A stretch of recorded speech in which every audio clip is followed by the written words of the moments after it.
नमस्कार। आज बात करेंगे भारत के एल्विस प्रेस्ले शम्मी कपूर जी के बारे में। शम्मी कपूर जी ने अपनी फिल्मों से धूम मचा दी थी।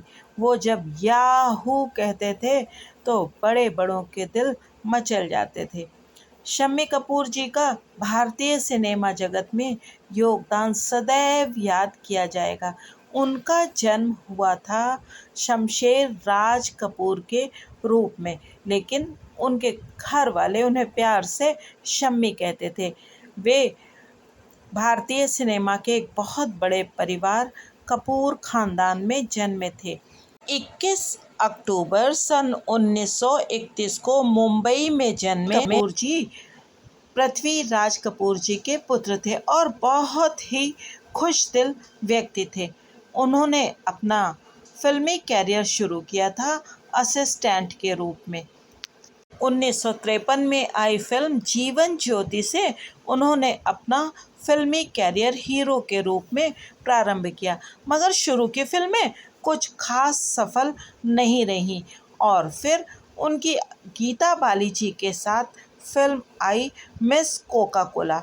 ये फिल्म उन्होंने सन 1955 में की थी और उसके बाद आई.एस. जौहर जी की फिल्म हम सब चोर हैं के दौरान गीता बाली जी ने शम्मी कपूर के अंदर डांस का पोटेंशियल देखा और मिस कोका कोला फिल्म से दोनों लोगों का परिचय हुआ और बहुत जल्दी उन्होंने शादी भी कर ली। लेकिन शम्मी जी की फिल्में कुछ खास सफल नहीं हो रही थी और 1957 में आई नासिर हुसैन साहब की फिल्म तुमसा नहीं देखा और इस फिल्म ने शम्मी कपूर जी को एक अलग ही दर्जा दे दिया। नासिर साहब के संस्मरण में एक जगह लिखा था कि उन्होंने सोचा कि शम्मी जी उसी तरह के हीरो के रोल कर रहे हैं, पतली पतली मूछें, उसी तरह के रोल जैसे बहुत सारे हीरो कर रहे हैं।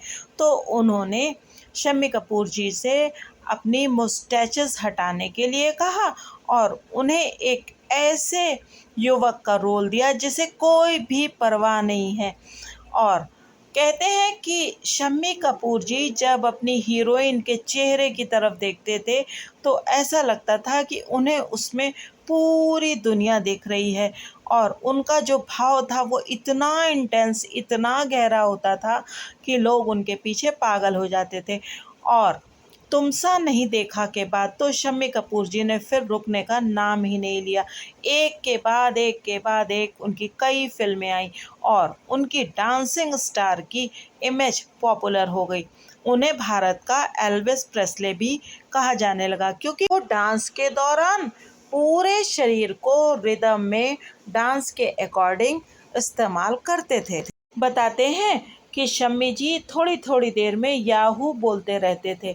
वो उनका जैसे तकिया कलाम था और इस वाक्य को फिल्मों में बड़ी खूबसूरती से इस्तेमाल किया गया और फिल्म जंगली में तो इस पर एक गाना भी बना दिया गया। शम्मी कपूर जी और गीता बाली जी की प्रेम कहानी बहुत ही प्रसिद्ध थी।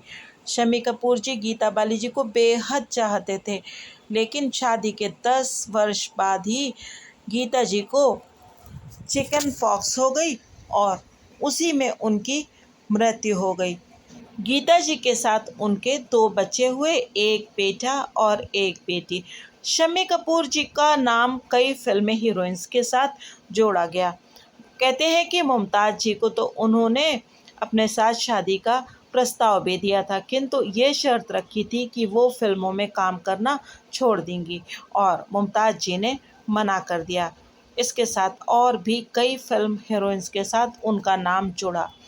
लेकिन गीता बाली जी की मृत्यु के बाद बताते हैं शम्मी कपूर जी अपने बच्चों के खातिर शादी करना नहीं चाहते थे, लेकिन एक राजघराने से संबंधित नीला देवी जी ने फिर से उनके जीवन में दस्तक दी। शम्मी कपूर जी शादी नहीं करना चाहते थे, मगर नीला जी के स्वभाव ने और उनके अच्छे व्यवहार ने उनको मुग्ध कर लिया। नीला जी ने उन बच्चों के लिए अपने जीवन में बहुत त्याग किया। बच्चे भी अपनी माँ को बहुत चाहते हैं। और शम्मी कपूर जी ने दोबारा से नीला देवी जी के साथ विवाह कर लिया। उसके बाद उनका जीवन बहुत अच्छा रहा, लेकिन कहते हैं गीता बाली जी को वो कभी भी नहीं भूल पाए। शम्मी कपूर जी एक बहुत ही खुश दिल व्यक्ति थे। उन्हें कंप्यूटर से भी बहुत लगाव था। और कहते हैं कि एक बार जब नरगिस जी ने उनसे कुछ देने का वादा किया तो नरगिस जी ने सोचा कि वो चॉकलेट्स आदि मांगेंगे, मगर उन्होंने उस समय बहुत महंगा आने वाला रिकॉर्ड प्लेयर मांग लिया और नरगिस जी ने वादे के अनुसार उन्हें वो रिकॉर्ड प्लेयर दिलवा दिया। शम्मी कपूर जी की मृत्यु 14 अगस्त 2011 को 79 वर्ष की अवस्था में हो गई। लेकिन शम्मी कपूर जी आज भी हम सब के दिलों में वैसे ही जीवित हैं। और शम्मी कपूर जी के गाने तो बेहद अच्छे हैं। शम्मी कपूर जी के गाने गाने के लिए भी एक विशेष स्टाइल का जो गायक थे उनको पालन करना पड़ता था। और कहते हैं कि मोहम्मद रफ़ी जी तो इसमें बहुत ही एक्सपर्ट थे। वो एकदम ऐसे गाने गाते थे कि लगता था शम्मी जी खुद ही अपने गाने गा रहे हों। कहते हैं गीता बाली जी एक सिख फैमिली से थी और शम्मी जी ने उनके साथ बहुत जल्दी में शादी कर ली थी कि कहीं गीता जी अपनी राय ना बदल दें। शम्मी जी को 2 फिल्म फेयर के बेस्ट एक्टर के अवार्ड्स भी मिले और लाइफ टाइम अचीवमेंट का भी अवार्ड उन्हें प्राप्त हुआ। शम्मी कपूर जी खुद में एक इंस्टीट्यूशन थे और उनकी यादगार फिल्में, उन पर फिल्माए गए यादगार गीत हम कभी भी नहीं भूल पाएंगे। कंबल पहनकर राजश्री जी के साथ तुमसे अच्छा कौन है, दिल लो जिगर लो जान लो, या हूँ चाहे कोई मुझे जंगली कहे, या फिर फिल्म तीसरी मंजिल का आशा पारेख जी का गाया हुआ गाना ओ मेरे सोना रे सोना रे सोना रे, और उसमें शम्मी कपूर जी का रूठना और झूठा गुस्सा दिखाना, वो सब हमारी स्मृतियों में हमेशा ऐसे ही ताज़ा रहेगा। तो शम्मी कपूर जी को बहुत बहुत श्रद्धांजलि। भारतीय सिनेमा में उनका नाम हमेशा अमर रहेगा। या हो शम्मी कपूर जी।